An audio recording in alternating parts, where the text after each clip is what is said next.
Hey, what's up, rad people? We're back in the garage. Today we are working on the daily X5. Last weekend, Carly and I were out in West Virginia camping, and starter died on us while we were 25 miles away from service and anyone to help us.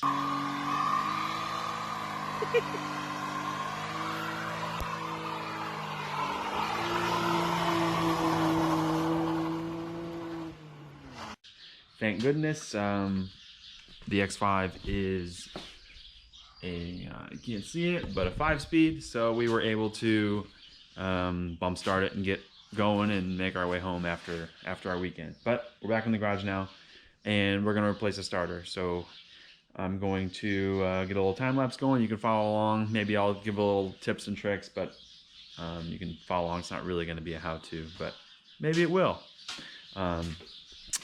You can see we're in the middle of this here, but got to fix the daily. So first things first, disconnect the battery, and then we're going to dive in here and remove a bunch of this crap and get to the starter. So I guess I'll mention people tackle this two ways. Sometimes people go from underneath and pull the starter out for the top of the transmission and have to pull the drive shaft out and stuff. I'm going to try to do it just from the top. So I'm going to try to remove the intake manifold and the intake and see if I can just reach down there. I'm probably gonna have to remove this upper cowl to get to the back because it's gonna be way back there.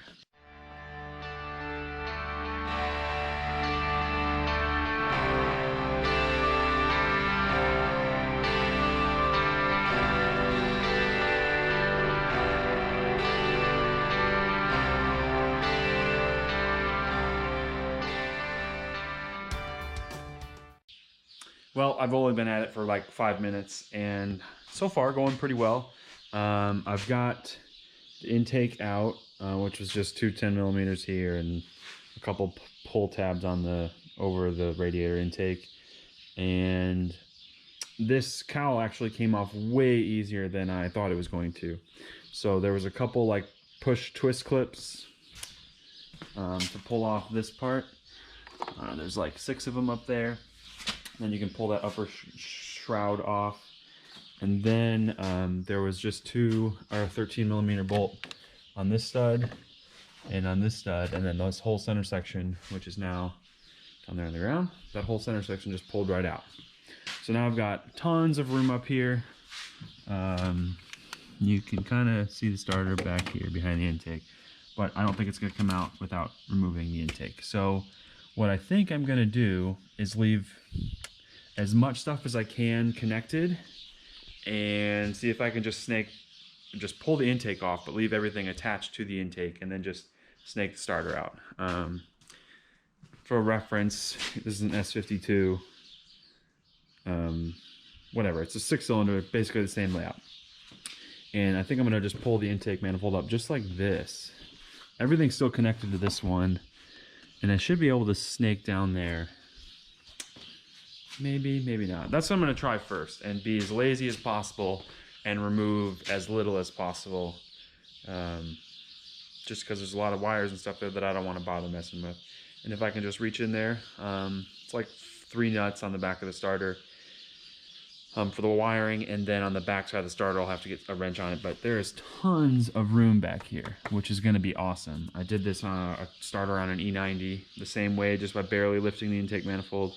And there was like ½ an inch worth of space, or I could barely fit my hand in behind the motor and the firewall. So there's so much more space in here. I think it's going to be a lot easier. So.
All right, checking in. We're a little bit later. I didn't get away with doing almost nothing. Let me rephrase that. I didn't get away with barely pulling anything off the intake to get it off. Apparently on these M54s, there's an intake mounting bracket underneath the intake manifold. So I had to pull off the DISA valve, the IAC, idle air control, and the throttle body. So that all came off. DISA valve was here. Then the idle air control was connected to the throttle body, which was right there. And as you can see, maybe that little stud right down at the tip of my finger was a 16 millimeter. What did I do with it? Anyway, I don't know where it went, but it was a 16 millimeter bolt nut. 16 millimeter nut that I've already lost. So that's great. Anyway, now the intake manifold should lift right off, and I can see the starter once the intake manifold's completely off. Should be cake to change that starter.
Well, as I suspected, that kind of sucked. Starter's out. Actually, this is the one that came out. On the back of it, the connections, there's a 13 millimeter with your 2 positive leads on it. Then there's a negative or whatever, these other 2, 8 millimeter and a 10 to pull it out. The actual starter bolts are E12s. E-Torx 12s, whatever. I was able to get them from the top. As you saw in the time lapse, I was sitting on top of the motor. For the one on the very top, I can show you on this transmission. For this one on the very top of the trans that goes to the starter, I was able to use this like bendy ratchet in my E12. I was able to get that on there without the intake manifold in the way. And for this one, I couldn't reach this down there. It was too close to the trans tunnel. So I actually had 2 10 millimeter wrenches, had my ratcheting wrench on the actual bolt, and then I didn't have enough leverage. Let me see if I can hold this here. Didn't have enough leverage, so you know, I did the whole wrench trick, and well, I did that, and I was able to double wrench it to pop it loose. So that worked, and then fingered them out. It wasn't really that bad. But after I got the bolts out, the worst part happened. Never really had an issue like it before, but this little stud that holds the starter, you can see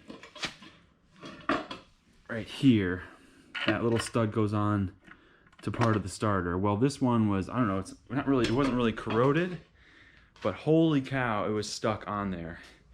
So I had both arms buried, and I think that's where my time lapse died. I had both arms buried in there, shaking it. I was hitting it with a hammer on one side and prying it from the other just to wiggle it loose.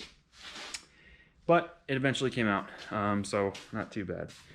So now we're gonna put a starter in. I didn't buy one because I'm cheap, and well, maybe not cheap, but I had one sitting here on this old M54 that's sitting in the garage. So I'm just gonna pop that one back in and put this all back together. Tips: definitely pull the whole intake manifold off. It would have been way easier if I just undid the final like 4 vacuum lines or whatever that are going to it underneath, disconnecting a couple more cables. Just pull it off. It would be so much easier. But reaching it from the top really wasn't that bad if you're not afraid to sit in the engine bay, because then you don't have to deal with dropper drive shafts and stuff from the bottom. Anyway, okay, I don't think I ever gave a proper view of where the starter is under this whole mess that I took apart. So there it is. You can see it down under the intake manifold. It's this guy right here. Those are the 2 negative terminals, and that's the dowel pin that on top that I had stuck on. Yeah, there's a good lighting of it. So you can see right here, I got my hand on it now.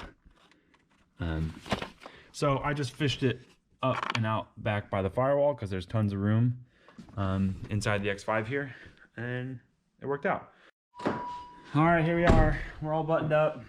This is the moment of truth, but not really because I cheated and I already started it, and it worked. So check it out. I got the battery hooked up. Everything's all back together. Fires right up. So successful starter change on the X5. I just need to button the trunk back up and the battery in here. Let me shut this off. So that's it. Thanks for following along. Little kind of how-to tips and tricks for starter change on an M54 3.0 X5. And if you want to see more BMW how-tos, fun stuff, whatever we got going on around here, follow along. We're gonna jump right back into this week and hopefully have another update on the manual swap. Hopefully by this weekend, it'll be all together on the road, ready to drive. I'm just waiting on a couple more parts and a shifter to show up before we can take it out. But stay tuned. Thanks again for following along, and keep it rad.